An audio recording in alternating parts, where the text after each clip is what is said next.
Another important factor in our critical issue of closing and narrowing the racial ethnic achievement gap is family involvement. The parents need to be involved in the child's education. It's just that simple.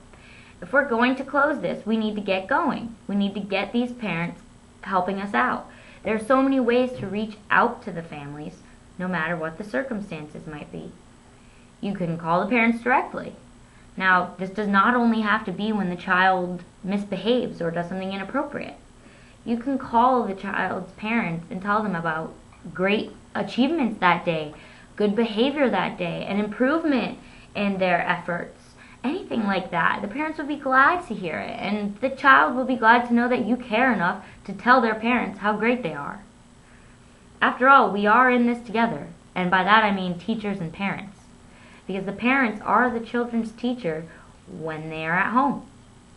And learning needs to be static, not dynamic. The child needs stability and understanding. That you'll never stop learning, ever. They need to understand that. Another way that I would approach family involvement would be by sending home letters introducing my open door policy. Now, if teachers have this open door policy where parents can come in at their convenience whenever they have some free time, this can help show the child that parents do care about their education, because they might not know, or they might not even think about it. And parents want them to behave and do well, and they do care. Most parents do care. I mean, all parents care, but another way I would include parents is by communicating daily with important updates and notes in a parent-teacher journal or folder that goes home every day.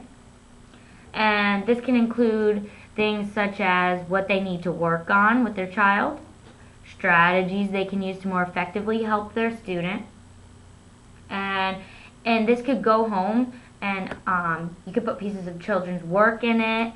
You can show them, look what they did here compared to how they did this week. You know, thank you for working with them at home. Here are a few things you can do at home to help him succeed tomorrow and the next day. And that I think is a great idea.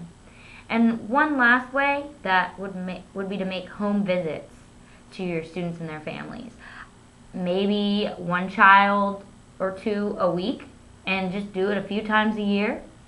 And you just go there and you get an insight on their home life, their home learning environment.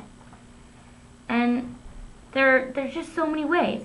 And I would definitely recommend at the beginning of the year getting in contact with those families, saying I want you to be involved, saying all the ways I'm going to involve them, and visiting them at their residence, and just helping them create a special learning environment for their child. There's all these ways. There's many more ways you can get families involved and narrow the gap. Now, for government funding, did you know that there are schools out there that are receiving 10 times as much funding as other schools? I mean, I know life isn't fair, but come on, how can this be legal? We talk all about equality and how our students are treated equally everywhere, but that's just a lie. There are certain inner city districts and rural districts that are receiving far less funding just because of the zone their school's in, or the income level of the students. How on earth does that make sense to anyone? That students who have less get less. That just doesn't make any sense. You know what? And lastly, teachers need to stay positive.